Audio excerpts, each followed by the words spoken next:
I've played against this person online before, I think. And Xeph was playing Cassandra before the tournament was going, like, on a stream. Xeph's actually streaming again. And so that's cool. And so I'm curious to see what he ends up doing. Yeah, so Xeph was streaming, like you said. So his Cassandra warmed up, assumingly. Yeah, that definitely seemed to be the case. I would imagine...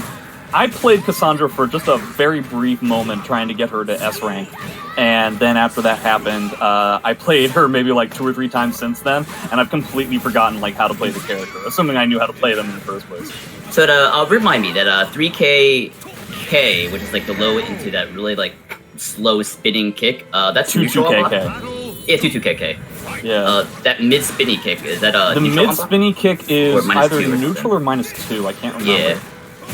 It's definitely not the main thing that you wanted, but it's a very, very important move. So I think one of the things that we seem to be running into here, either because of like online stuff or just in terms of matchup, a lack of matchup knowledge, is that one of the major problems that Cassandra has is trying to get in to actually like do a lot of stuff, and Azwel is kind of really great at that. Azwel, Astaroth, a handful of characters that can kind of keep Cassandra at bay for a significant amount of time, especially trying to catch like mid-hoary step kind of stuff. It can very much not be very easy. It seems to be we're either dealing with that on Xeph's front, or we're just dealing with not really understanding how to gauge the pressure that Charlie Goddess is trying to throw out. So that was really, really quick. I'm curious to see. Xeph tends to keep with the character when this happens, so I'm interested.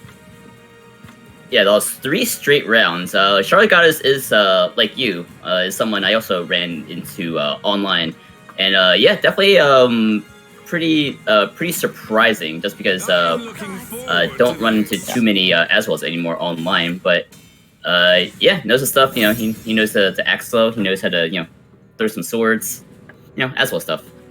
I can definitely see why he's gonna, why Xeph is gonna switch to Sophie here. So as opposed to, you're not gonna have as much pressure like once you're in, which isn't necessarily the biggest deal in the world when it comes to Azwel. And one thing that you're definitely gonna have a lot better with is going to be like whip punishment and block punishment. And so he's probably gonna do his typical Xeph thing where he kind of like just mulls around at mid range and wait for his opponent to screw up, and then punish them for as much as he can. Oh, there it is. Is that really the best you can get? I think the wall might have screwed him up, or he was expecting the cast B like splat just to get the extended combo, but I think they came out a little late or early. I don't remember the timing. Getting a little bit of spear 1As. Ooh, ends up going with a reversal edge. Wow, it didn't connect. Xeph was so good at just like not pushing his advantage, just kind of like baiting Charlie Goddess, like, you know, baiting the spear art until that last possible moment where he's like, okay, I can kind of push here, and then he got reversal edge. Very unfortunate, but you know, so far he's very much in control. Yeah, Xeph slowly but surely kind of gauging and understanding just how many buttons that Charlie Goddess is going to be pressing in these, especially like standing type mix-ups where they're at like a slight frame disadvantage. So it's all going to be a matter of whether Xeph can complete the full download quickly enough. Yeah, I wonder if he has any experience with that. At this moment, I'm sure that like the defensive options, you know, like the RE and the auto GS and all that, Xeph's in a mode where he's just like not gonna fall for them. But as well, Soul Charge just changed the game. But missed the block punish. That's huge. That's kind of crazy. I thought you had forever in the day to do that. Nice punish. This is gonna be a pretty big deal if he ends up losing this round. So he ends up going for, if he's wrong about this RE, he's not. So he decides to spend the bar and get the round. That definitely makes sense. If he didn't win that round, that would have been a pretty big deal. Oh wait, no, Pixel. It's got Soul Charge too. This is actually kind of a big deal. Okay, so he ends up not guessing right on the tip. He gambled it on the RE, and lucky for him, it turned out okay. So he's up 2 rounds. Doesn't it? It has to deal with double bar Azwel though, which might become Savior's power. Yeah, I guess you might as well continue to do such brilliance, seeing how sometimes you're not even getting punished for it, huh? Oh, okay. Oh, whoa, wow, he ate the damage for that. Yeah, he did. An interesting choice. Definitely a solid idea on a first 2. I'm really surprised that there wasn't a Soul Charge there, because that was the last round. I don't know so much about holding that meter. Yeah, suppose he just felt really oppressed on the defensive and just kind of clouded his decision-making there. Azwel Soul Charge is pretty good. Oh my, it's still very, very good. So, what happens if we get a larger stage? Never mind, we don't have to worry about that. Oh yeah, just back to the stage from Game 1, but we're on Sophitia now instead of Cassandra. Battle 1. Yeah, we've gotten the stage a lot already, haven't we? Yep. Nice, oh, I forgot, Sophie's back grab is kind of trash. Yeah. It does put her in a good ring position temporarily. Temporarily. Yeah, Nice duck on the high kick. It's definitely something that you always want to make sure that you're checking when it comes to Azwel players, because they love to try and get free pressure out of that. Something tells me the connection is really not all that good, because I'm seeing a little bit of stuttering from Xeph's pressure. That Yeah, like seems a bit odd to me.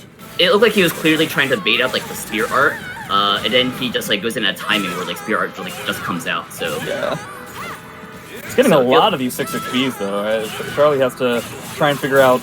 Yeah, see, like there's so many of these where yeah, I guess there was that one spree where Xeph did like 2 grabs in a row, and I guess that was just enough to condition Charlie Goddess into being scared of it. some classical conditioning going on, but wait a minute, that's an axe low, so it's going to be on Charlie Goddess's advantage. But Xephukai just staying defensive. Oh my god! Okay. That could have been disastrous, but Xephukai just maintains control. Just one round away. Charlie Goddess has to run a train now, but I don't see it happening. But Azwel, we'll see. Yeah, anything is possible with Azwel. Especially if you feel like your Sophie opponent is like going to screw up punishes, which it seems like is kind of what's happening. Alright, good axe low. Doesn't necessarily get a punish off of the TAS AA, but hey. What, just wake up stab, huh? Okay. And the axe low into like the wall splat hasn't been too much of a factor here, so. Oh, great bait from Charlie Goddess. That was what's up.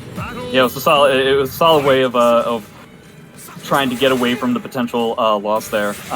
Definitely a very solid way of trying to utilize the amount of life advantage that Charlie Goddess had in that round. Yeah, just like secure the round and just like maintain your control of it. Don't have to do anything. Here we go. Oh, it's alright! Yeah, it is. Of course it is. It's Sophie. Really? We woke up with that. Okie dokie. Well. By the way, that's like -20. Yeah.